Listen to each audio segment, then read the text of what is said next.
Hey everyone, and welcome to This Explainer. If you've ever checked your retirement account and just winced, or if you've ever wondered why a random banking glitch halfway across the world suddenly threatens your job security at home, well, you're definitely in the right place.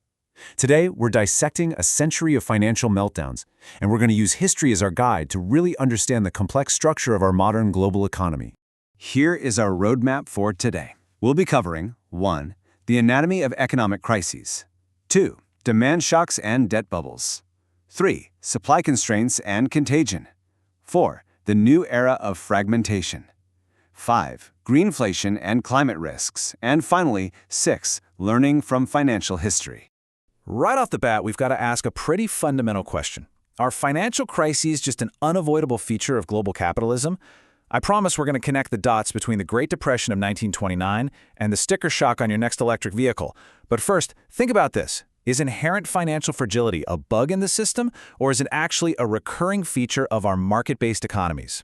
When you track the data from the Asian financial crisis to the 2008 global financial crisis, right up to the massive economic fallout of COVID-19, you see that fragility periodically erupts into full-blown panic. And experts note that this actually appears to be an integral feature of our financial systems, completely despite all our highly sophisticated risk management tools. Let's dive into Section 1, Demand Shocks and Debt Bubbles, or as I like to call it, the internal rot. So we're talking about the kinds of crises that brew from the inside out rather than from outside forces. To really grasp this internal rot, let's anchor ourselves in 3 distinct macroeconomic epochs. First, you have the Great Depression era, starting in 1929, which was notoriously characterized by high unemployment and crushing deflation. Next, we hit the golden age of capitalism, from 1948 to the 1970s. This was a sweet spot that saw low unemployment, high productivity growth, and, crucially, falling inequality. And finally, the era leading up to the 2008 global financial crisis, which was defined by skyrocketing debt and sharply rising inequality. These 3 epochs perfectly illustrate the dramatic, wild pendulum swings of global finance. When you stack these 2 massive crashes side by side, it's wild how conventional economic wisdom gets totally rewritten every time the system breaks. Before 1929, the established thinking was that markets were entirely self-correcting. Obviously, the Great Depression proved that a massive collapse in aggregate demand, meaning people literally just stopped buying things, compounded by deflation and bank failures, absolutely required government intervention. That framework was championed by economist John Maynard Keynes. Now, fast forward to 2008. The prevailing wisdom then was that financial markets were super stable and worked best with minimal regulation. But then, exactly as economist Hyman Minsky's theories warned, excessive leverage and a massive debt-fueled housing bubble fundamentally destabilized the economy. It proved, once again, that unregulated debt creates devastating internal rot. Now, what's really interesting here is this striking U-shaped curve showing income inequality in the U.S. Look at the 1920s. The richest 1% held about 20% of the total income share. But that share completely plummeted after the Great Depression, and it remained relatively low during the Golden Age, which gave the economy a much more balanced foundation. But then, starting in the late 1970s and accelerating right through to the 2008 crash, it surged back up to those 1920s levels. This brilliantly illustrates how rising inequality almost always runs parallel to rising debt and economic instability, basically setting the stage for a major systemic shock. Moving right along to Section 2, Supply Constraints and Contagion, the External Shock. Okay, so internal dynamics matter deeply, but they definitely aren't the only threat out there. Let's pivot from internal rot to external shocks, and look at how global interconnectedness can sometimes act like a highly dangerous set of dominoes. A textbook example of an external shock is the 1973 oil crisis. When OPEC initiated an oil embargo, it exposed massive, glaring vulnerabilities across Western industrialized countries. The existing crisis mechanisms under the OECD completely failed to activate because Arab nations cleverly divided the Western consumer countries. This basically forced nations to realize that local political decisions could devastate global supply, triggering what we call stagflation, which is this brutal grinding combination of stagnant economic growth and skyrocketing inflation. It was actually this exact crisis that led U.S. Secretary of State Henry Kissinger to push for a stronger, much more cohesive group of oil-consuming nations, which ultimately resulted in the creation of the International Energy Agency to manage future shocks. Just over 2 decades later, we saw a totally different type of external shock driven by interconnectedness, the Asian financial crisis of 1997. This is the ultimate domino analogy. It kicked off in Thailand, where a flood of foreign money fueled heavily speculative markets. This resulted in a really dangerous double mismatch, overborrowing in short-term foreign currencies to fund long-term domestic assets. When Thailand could no longer defend its currency peg, the baht was forced to float, and its value absolutely plummeted. The contagion rapidly spread to Malaysia, the Philippines, Indonesia, and the Republic of Korea. And emphasizing that word, contagion, this region-wide loss of confidence sent shockwaves globally. It impacted Brazil, Russia, and even nearly collapsed long-term capital management, which was a massive U.S. hedge fund. A localized currency mismatch literally infected the entire global financial system. All right, Section 3, the new era of fragmentation.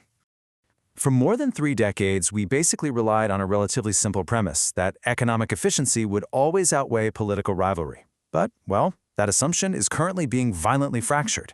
We define geoeconomic fragmentation as the process where states increasingly prioritize strategic resilience over pure economic efficiency.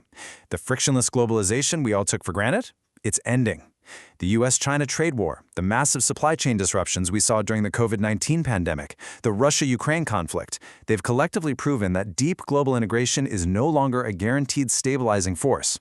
Today, geopolitical tensions, like the fierce race to control artificial intelligence and advanced microchips, are becoming the central drivers of global economic behavior. And the impact of this massive rewiring of global trade is incredibly tangible. The UN's trade agency projects that global merchandise trade growth could dramatically slow down to between 1.5 and 2.5% by 2026 as these geopolitical tensions intensify. This kind of fragmentation risks creating parallel, competing economic blocks. And who do you think this hurts the most? Developing economies, for sure. They're disproportionately affected by rising shipping costs, crazy energy price volatility, and massive transaction inefficiencies, all while having very limited fiscal capacity to absorb these external shocks.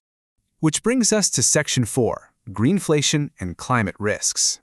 Let's dive into this, because this fracturing of global trade directly amplifies our next modern threat, and it bridges the gap between high-level macroeconomic theory and your personal day-to-day cost of living.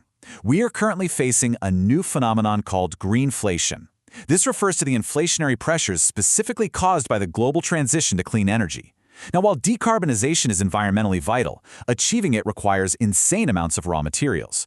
When you combine surging demand for green tech with those supply chain constraints we just talked about, throw in some geopolitical conflicts, and add a historic underinvestment in mining and refining, you get a significant, painful increase in the general price level of goods.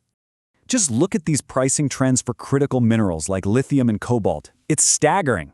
Because these materials are absolutely essential for manufacturing advanced technologies like wind turbines and, crucially, batteries, the escalating demand leads to massive price spikes. And this isn't just an abstract economic concept happening on a spreadsheet. This cost is passed straight through to end products, which directly inflates the rising price tag of your next electric vehicle. The energy transition is tightening its grip on the economy, making both economic and environmental sustainability a really complex balancing act. Finally, Section 5, Learning from Financial History. So, what does this all mean for us? After examining demand shocks, debt bubbles, global contagion, fragmentation, and modern greenflation, what can we actually synthesize from a century of economic booms and devastating busts? Well, here are the core lessons economists have learned, sometimes the hard way. First, as Keynes taught us during the Great Depression, instability is an intrinsic feature of the economy, and aggregate demand matters. Second, as we learned from the stagflation of the 1970s, which was heavily analyzed by Milton Friedman, institutions and supply-side factors matter immensely. Governments can't simply spend their way out of every problem without causing runaway inflation. Third, Hyman Minsky hit the nail on the head. Unregulated, debt-fueled financial and housing bubbles will inevitably destroy an economy if we lack appropriate regulations. And finally, deep global interconnectedness requires constant global vigilance. We absolutely must develop better early warning indicators to spot asset bubbles and systemic banking risks before they erupt, regardless of where in the world they originate. Which leaves us with a pretty stark, vital question to ponder. As we look ahead toward future economic scenarios for 2030 and 2035, is our newly fragmented global system truly prepared for the next inevitable shock? We know by now that crises are a recurring feature, not a bug. But with globalization fracturing and new pressures like greenflation mounting, we have to ask ourselves if our current institutions have actually internalized the lessons of the last 100 years, or if we are simply setting up the next set of dominoes to fall. Thank you so much for joining me on this explainer. Keep exploring, and I'll see you next time.